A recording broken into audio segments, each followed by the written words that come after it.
Welcome back to the channel and to another new episode of 2K24's Things You Might Not Know, this series where we continue our compilation of all the game's hidden features, Easter eggs and amazing details. So as we've covered already, this year's game features the best looking blood effects we've ever seen in the series. As we've also covered, the fireball payback also leaves these burn marks. But have you wondered what happens when you get fireballed whilst bleeding? Well, the answer is you temporarily get a mix of both, which gotta say does look visually pretty badass, before eventually the burn markings then disappearing. So the modern 2K games, including this year's game, features a bunch of little touches that do make for some really cool details. One such detail that you might not be aware of is the ability to pull your opponent out of the ring. This can be done from both the front-facing standing position, as well as grounded, featuring both face up and face down. Out of the ring, what's his plan here? AJ Styles looking to end this right here, right now. Styles clash. The big gun fired yet again. A link to that one is another detail that you might not be aware of, which is you can also pull the referee out of the ring. Yeah, that is right, this can be done. And whilst this one is obviously situation specific, if the referee does go to count close enough to the ropes, then they can be pulled out by giving them a grapple from when at ringside, which then, given the right situation, might actually save you the match. This could be it. Pin.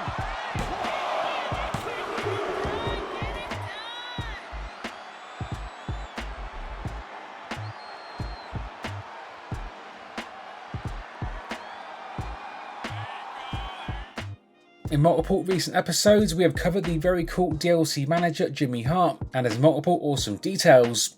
And another one that we're covering today again focuses on his megaphone and his ability to always find it at ringside. So if you take the megaphone off him, wherever you go with it, let's say towards the stage, he will by default always go and grab it.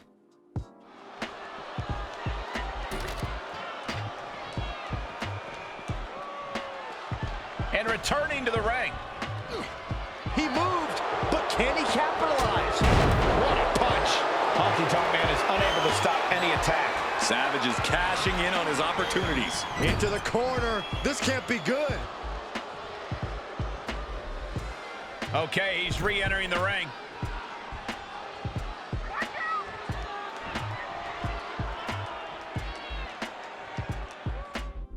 Previously in the series, we have covered special audio that specific superstars feature in a casket match, and via your comments we have now got another, as Randy Orton also features this awesome detail of featuring unique commentary when making his way to the ring for casket matches. The Viper, Randy Orton, always so calm and collected, but I think this casket match has him shook. You can't see it on his face, but the alarm bells have to be ringing for Orton. The mind games that he has faced in casket matches before, just off the charts frightening. He has faced The Undertaker in a casket match before, where the dead man somehow made a vision of Orton appear in the casket in front of the Viper's own eyes. Yeah, and even though Orton managed to defeat The Undertaker in that match and set the casket on fire, he saw the dead man return from that very same casket months later, unscathed. Horrifying memories for Orton to face, but that was a younger Orton. I can only hope that he has put that fear behind him and can push through in tonight's casket match. From the casket match to the gauntlet match, as at least one superstar features special audio for that match type as well, that superstar being former world champion Seth Rollins. Guys, I am fired up for this one. This is where Rollins is at his very best inside a gauntlet match. February 19th, 2018, Seth Rollins lasted 1 hour and 5 minutes in a gauntlet match. The longest any one man in the history of Monday Night Raw has been in a match. You could say that gauntlet match skyrocketed Seth Rollins into the trajectory he's on today. Quickly turning Monday Night Raw into Monday Night Rollins. Now, for those not aware, John Cena features multiple winning scenes in 2K24, but he also features one more that you might not be aware of, with this one labelled as "You Can't See Me."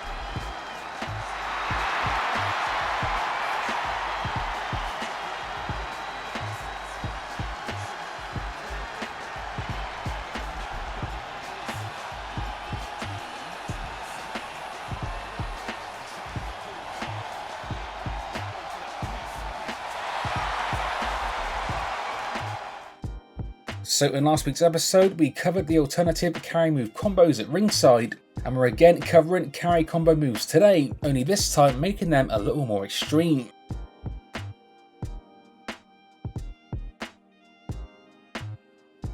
So if you put an object, like say a ladder, in this position, which can be done via throwing and dragging, then you can do your apron carry move combos, only this time with them visually now being done on the ladder.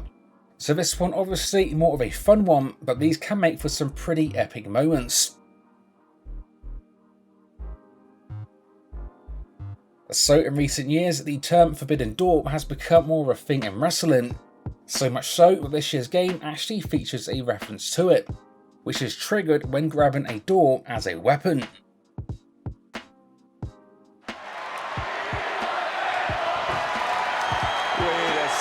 Is this the forbidden door everyone's always talking about? No, Saxton. It's a literal door meant to bludgeon your opponent. And last up today, we have got some alternative weapon run-ins. So the game by default features the awesome detail of having the option to run in with a weapon during Extreme Rules matches, but with the weapons list being limited to just these options. But what you might not know is that despite not being listed, 2 of this year's DLC weapons can also be used in run-ins. So to get this to work, you want to replace the default weapon that the DLC weapon is based on the pre-match weapon wheel. So for example, if you want to run in with a light tube, you want to add it to the weapon wheel instead of the kendo stick. And if you want to run in with the barbed wire baseball bat, then you do the same, only this time swapping it out instead of the regular baseball bat. During the run-in itself, you still need to pick the default option, so for example, kendo stick or baseball bat, but then instead you do actually run out of your new DLC weapon.